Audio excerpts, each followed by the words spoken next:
என் மீது நீதிமன்றங்களில் தொடர்ந்து வழக்கு தொடுக்கப்பட்டதால் நான் பயந்து விட்டேனா, ஒடுங்கி விட்டேனா, ஓரம் போய்விட்டேனா அல்லது சோர்ந்து விட்டேனா? திமுகவை வீட்டுக்கு அனுப்பும் வரை நான் ஓய மாட்டேன், உறங்க மாட்டேன் என்றும் அதிமுக முன்னாள் அமைச்சர் KT ராஜேந்திர பாலாஜி தெரிவித்துள்ள கருத்து குறித்து விளக்குகிறது இந்த செய்தி தொகுப்பு.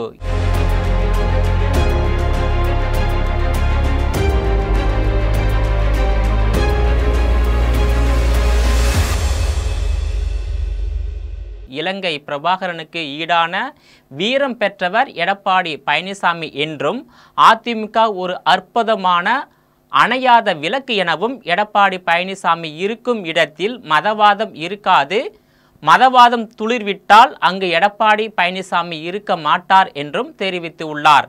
தமிழகத்தில் கூட்டணி ஆட்சிக்கு வாய்ப்பு இல்லை என முன்னாள் அமைச்சர் ராஜேந்திர பாலாஜி கருத்து தெரிவித்துள்ளார். விருதுநகர் மேற்கு மாவட்ட அதிமுக சார்பில் பூத் கமிட்டி நிர்வாகிகள் மற்றும் மாவட்ட நிர்வாகிகள் ஆலோசனை கூட்டம் சிவகாசியில் நடைபெற்றது. அதில் அதிமுக முன்னாள் அமைச்சர் KT ராஜேந்திர பாலாஜி கலந்து கொண்டு பேசுகையில் 2026ஆம் ஆண்டு நடைபெறும் சட்டமன்ற தேர்தலில் அதிமுக நிச்சயம் 100% வெற்றி பெறும் என்றும் முதலமைச்சராக மீண்டும் எடப்பாடி பழனிசாமி பதவி ஏற்பார் என்றும் வெற்றியை நோக்கி அதிமுக செல்கிறது என்றும் இது திமுகவுக்கு பதற்றத்தை ஏற்படுத்தி உள்ளது என்றும் தெரிவித்துள்ளார். வருகிற சட்டமன்ற தேர்தலில் அதிமுக வெற்றிக்கு பூத் கமிட்டி மிகப்பெரிய உதவியாக இருக்கும். இந்த விருதுநகர் மேற்கு மாவட்டத்தில் பூத் கமிட்டி நிர்வாகிகளாக 12,000 பேர் உள்ளனர் என்றும் 2026 சட்டமன்ற தேர்தலில் திமுக கூட்டணி 20 தொகுதிகளுக்கு மேல் கைப்பற்ற வாய்ப்பு இல்லை என்றும் கூறினார். தமிழகத்தில் கூட்டுறவு சங்க தேர்தலை கூட திமுக ஆட்சியால் நடத்த முடியவில்லை. நம்மை எதிர்க்கின்ற தைரியம் துளியும் திமுகவிற்கு இல்லை. மக்கள் தம் பக்கம் இருக்கின்றார்கள். எடப்பாடி பழனிசாமி இருக்கும் இடத்தில் மதவாதம் இருக்காது, மதவாதம் துளிர்விடும் இடத்தில் எடப்பாடி பழனிசாமி இருக்க மாட்டார். தமிழகத்தில் கூட்டணி ஆட்சி அமைய வாய்ப்பு இல்லை என்றும் அவரின் சாதனைகளை நான் ஒரு புத்தகத்தில் தொடராக எழுதி வருகிறேன் என்று தெரிவித்து உள்ளார். இதனிடையே அரியலூரில் விடுதலை சிறுத்தைகள் கட்சியின் தலைவர் நாடாளுமன்ற உறுப்பினர் தொல் திருமாவளவன் நிருபர்களுக்கு அளித்த பேட்டியில் திமுக கூட்டணியில் உள்ள அரசியல் கட்சிகளுக்கு சட்டப்பேரவை தேர்தலில் கூடுதல் தொகுதிகளை கேட்போம் என்று மார்க்சிஸ்ட் கம்யூனிஸ்ட் கட்சி மாநில செயலாளர் சண்முகம் கூறியதை பொறுத்தவரை எந்த கட்சியாக இருந்தாலும் அப்படித்தான் சிந்திக்க முடியும், நாங்களும் அப்படித்தான் ஆலோசித்து வருகிறோம் என்றும் திமுக கூட்டணியில் இடம்பெற்றுள்ள எந்த அரசியல் கட்சிகளாக இருந்தாலும் ஒவ்வொரு தேர்தலிலும் கூடுதலான தொகுதிகளை கேட்டு பெறுவதற்கு முயற்சிப்பது வழக்கமான ஒன்றுதான். ஆனால் பேச்சுவார்த்தையின் போது இருக்கிற சூழல்களை மனம் விட்டு பேசி அதன் அடிப்படையில் நாங்கள் இறுதி முடிவை எடுப்போம் என்றும் தெரிவித்து உள்ளார். தொடர்ந்து பேசிய தொல் திருமாவளவன் திமுக தேர்தல் அறிக்கையில் கூறிய வாக்குறுதிகளை 100 விழுக்காடு நிறைவேற்ற வேண்டும் என்பது எல்லோருடைய எதிர்பார்ப்பாக உள்ளது. ஆகவே நானும் சொல்கிறேன், நிறைவேற்றப்படாத வாக்குறுதிகளை உடனே நிறைவேற்ற வேண்டும் என்பது என்னுடைய வேண்டுகோள். நாங்கள் கூடுதலாக மது கடைகளை மூட வேண்டும், படிப்படியாக மூட வேண்டும். தேர்தலுக்கு முன்னதாக அதிலே ஒரு நிலைப்பாட்டை திமுக அரசு எடுக்க வேண்டும் என்பதையும் சேர்த்து வலியுறுத்துகிறோம் என்று தெரிவித்து உள்ளார். இந்த நிலையில் செய்தியாளர்களை சந்தித்து பேசிய மார்க்சிஸ்ட் கம்யூனிஸ்ட் கட்சியின் மாநில செயலாளர் சண்முகம் 2026 சட்டமன்ற தேர்தலில் கூடுதல் தொகுதிகளை திமுக ஒதுக்க வேண்டும் என்ற கோரிக்கை விடுத்தார். மேலும் 2021ஆம் ஆண்டு திமுக கொடுத்த தேர்தல் அறிக்கையில் தேர்தல் வாக்குறுதியில் 98.5% வாக்குறுதிகளை நிறைவேற்றாமல் திமுக மக்களை ஏமாற்றி வருகிறது. திமுக கூட்டணி கட்சிகளையும் ஏமாற்றி வருவதாக CPM மாநில செயலாளர் சண்முகம் தெரிவித்துள்ள கருத்தால் திமுக கூட்டணியில் சலசலப்பை ஏற்படுத்தி உள்ளது. இந்நிலையில் இது குறித்து கருத்து தெரிவித்துள்ள மத்திய இணை அமைச்சர் L முருகன் திமுக கூட்டணி விரைவில் பல பாகங்களாக உடையும் என்றும் தெரிவித்து உள்ளார். இது குறித்து கருத்து தெரிவித்துள்ள L முருகன் திமுக கூட்டணியில் இருந்து ஒரு கட்சி பாஜக கூட்டணிக்கு வர தயாராக உள்ளது. இதற்காக அந்த கட்சியுடன் பாஜக பேச்சுவார்த்தை நடத்தி வருகிறது. இன்று 3 மாதங்களில் பாஜக கூட்டணி விரிவடையும், திமுக கூட்டணி சுருங்கிவிடும் என்றும் இந்த கட்சி மறைந்த முன்னாள் பிரதமர் வாஜ்பாய் ஆட்சி காலத்தில் பாஜகவுடன் கூட்டணி வைத்திருந்த கட்சிதான் என்றும் தெரிவித்துள்ளார்.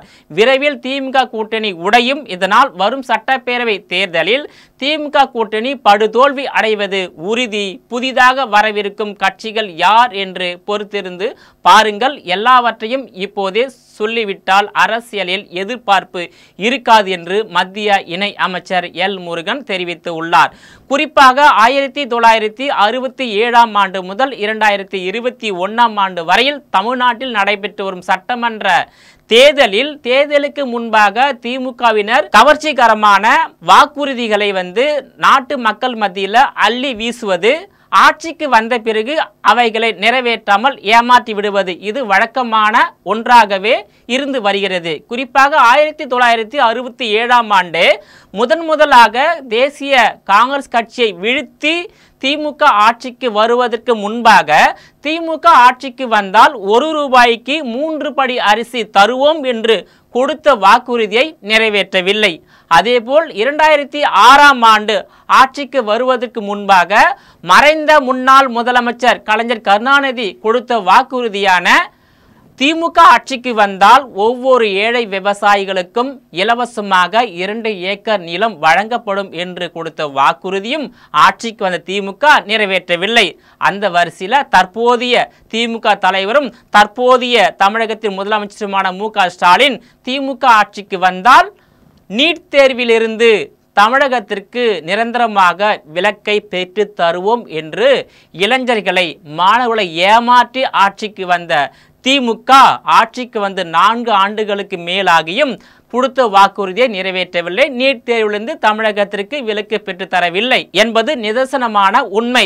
எனவே 2026 நடைபெறும் தேர்தலை சந்திப்பதற்காக எத்தகைய பொய்யான வாக்குறுதிகளை திமுக அரசாங்கம் தயாரித்து வருகிறது என்ற எதிர்பார்ப்பும் மக்கள் மத்தியில் எழுந்துள்ளது.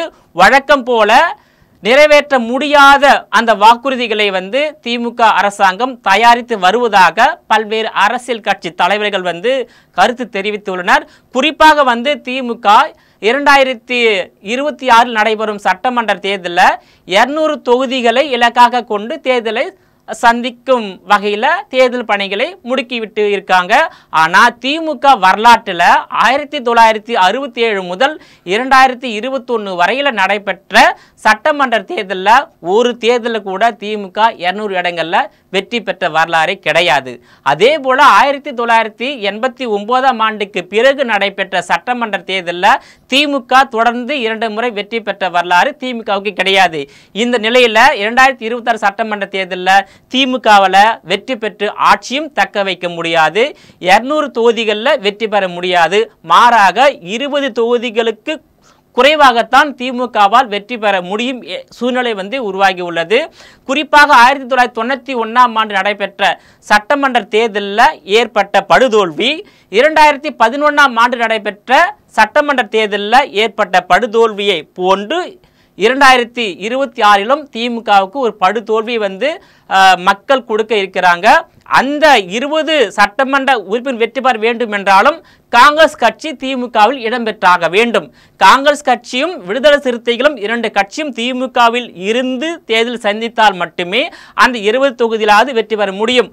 ஒருவேளை காங்கிரஸ் கட்சியும் விடுதலை சிறுத்தைகள் கட்சியும் திமுகவில் இருந்து வெளியேறினால் காங்கிரஸ் கட்சி தலைமையில் ஒரு கூட்டணி அமைத்து காமராஜர் ஆட்சியை தமிழ்நாட்டில் அமைப்போம் என்ற கொள்கையோடு தேர்தலை சந்தித்தால் திமுகவால் போட்டியிடக்கூடிய 234 தொகுதிகளிலும் வெற்றி பெறவே முடியாது. எனவே தமிழ்நாட்டு மக்கள் மத்தியில் திமுகவுக்கு மிகப்பெரிய அதிருப்தி இருக்கின்றது. ஏனென்றால் இந்த 4 ஆண்டுகால ஆட்சியில் திமுக இயற்கை வளங்களை கனிம வளங்களை சுரண்டி கொள்ளையடிச்சு அண்டை மாநிலங்களுக்கு ஏற்றுமதி செய்துட்டாங்க. மக்கள் வரி பணத்தை கொள்ளையடிச்சிட்டாங்க, சுரண்டிட்டாங்க.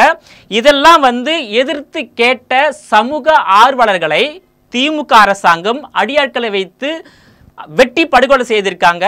வாகனத்தை ஏற்றி நசுக்கி படுகொலை செய்திருக்காங்க.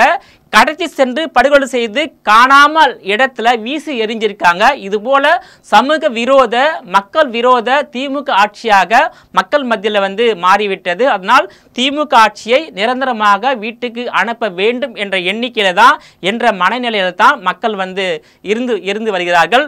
குறிப்பாக பார்த்தீங்கன்னா 1920ஆம் ஆண்டு முதல் 2021ஆம் ஆண்டு வரையில நடைபெற்ற சட்டமன்ற தேர்தலில் 98% முதலமைச்சர்கள் தமிழர்களாக இல்லை, பிறமொழியாளர்களால் தான் முதலமைச்சராக இருந்து வருகிறார்கள். 1920 முதல் 2021 வரையில தமிழ்நாட்டில் முதலமைச்சராக பதவி வகித்தவர்கள் எல்லாமே பிறமொழியாளர்கள். தமிழர்கள் என்பது ஏறக்குறைய அதாவது காமராஜர், பக்தவச்சலம், ஓ பன்னீர்செல்வம், எடப்பாடி பழனிசாமி போன்ற ஒரு 5-6 பேர் தான் தமிழர்கள் தமிழ்நாட்டின் முதலமைச்சராக வந்திருக்காங்க. மற்றவங்க எல்லாமே பிறமொழி பேசக்கூடியவர்கள் தமிழ்நாட்டில் முதலமைச்சராக கோல் வச்சிருக்காங்க. பிறமொழி பேசக்கூடியவர்கள் பிறமொழியாளர்கள் தமிழக அரசியலில் கோல் வச்சு வராங்க. இதற்கு 2026ல் முடிவு கட்ட வேண்டும். தமிழ்நாட்டை தமிழன் ஆள வேண்டும். தமிழ்நாட்டை தமிழன் ஆண்டால்தான் தமிழ் இனம், தமிழ் மொழி, தமிழ் மண், தமிழர்களின் பாரம்பரியம், கலாச்சாரம், நாகரிகம், பண்பாடு ஆகியவை பாதுகாக்கப்படும் என்பதை கருத்தில் கொண்டு தமிழ்நாட்டில் ஒரு தமிழர் முதலமைச்சராக அமரும் வகையில் தமிழக வாக்காளர்கள் அடையாளம் கண்டு வாக்களித்து தேர்ந்தெடுத்து தலைமை செயலகத்துக்கு அனுப்பி வைத்து முதலமைச்சராக அரியணையில் அமர்த்த முன்வர வேண்டும்.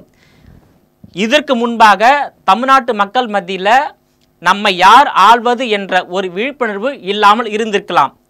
இதன் பிறகாவது சுதாரித்து கொண்டு 2026 சட்டமன்ற தேர்தலில் ஒரு முக்கிய முடிவை தமிழ்நாட்டு மக்கள் எடுக்க வேண்டும்.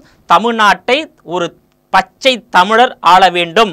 அப்போதுதான் தமிழர்களுக்கு கிடைக்க வேண்டிய அனைத்து உரிமைகளும் கிடைக்கும். இன்னொன்று சொல்கிறேன், இலங்கையில் சிங்கள மக்களால் தமிழர்கள் அனைத்து விதத்திலும் பாதிக்கப்படுறாங்க.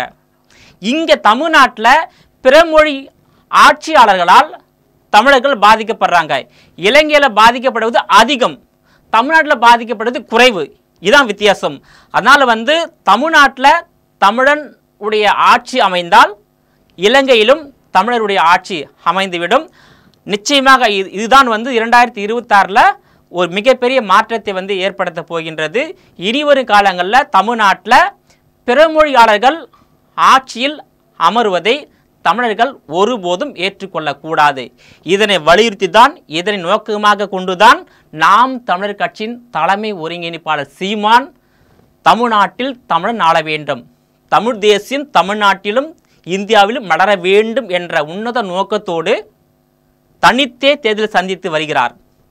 நீங்கள் ஒன்று தமிழரை முதலமைச்சராக கொண்ட அதிமுக இருக்கலாம், அல்லது பாஜக இருக்கலாம், அல்லது வேறு எந்த தாவேகா கூட இருக்கலாம், நாம் தமிழர் கட்சியாக இருக்கலாம், ஆதரிங்க. அப்படி இல்லைன்னா நாம் தமிழர் கட்சியை ஆதரிங்க. அவர் தமிழை தூக்கி பிடிக்கக்கூடியவர், தமிழ் இனத்தை தூக்கி பிடிக்கக்கூடியவர், தமிழ் மண்ணை பாதுகாக்கக்கூடியவர், தமிழ்நாட்டினுடைய உரிமைகளை பாதுகாக்கக்கூடியவர். யாரை தேர்ந்தெடுத்தால் நாம் உயர்வோம், நம் வாழ்வாதாரம் பாதுகாக்கப்படும், நம் பொருளாதாரம் உயர்த்தப்படும் என்பதை கருத்தில் கொண்டு உங்களுடைய வாக்குகளை முறையாக செலுத்துங்க. 2026ஓடு தமிழ்நாட்டில் பிறமொழி ஆட்சியாளர்களுடைய ஆட்சி அமையக்கூடாது. அவங்கள் தமிழ்நாட்டில் அனைத்து உரிமைகளையும் பெற்று வாழ்ந்து விடலாம், அதில் ஒன்றும் பிரச்சனை இல்லை. ஆனால் ஆளும் இடத்துல அவர்கள் வரக்கூடாது. ஆளும் இடத்துல ஒரு தமிழர் தான் வர வேண்டும். ஒரு தமிழரையே முதலமைச்சராக அமரும் வகையில் தமிழ்நாட்டு மக்களுடைய வாக்குகள் இருக்க வேண்டும். அப்போதுதான் நமக்கான உரிமை அனைத்தும் சமமாக கிடைக்கும் என்பதை தமிழ்நாட்டு வாக்காளர்கள் உணர்ந்து வாக்குகளை செலுத்த வேண்டும். நேயர்களே, மீண்டும் இது போன்ற மற்றொரு நிகழ்ச்சியில் சந்திக்கிறேன். அதுவரையில் உங்களிடமிருந்து விடைபெறுவது நான் உங்கள் விஜயபாலன்.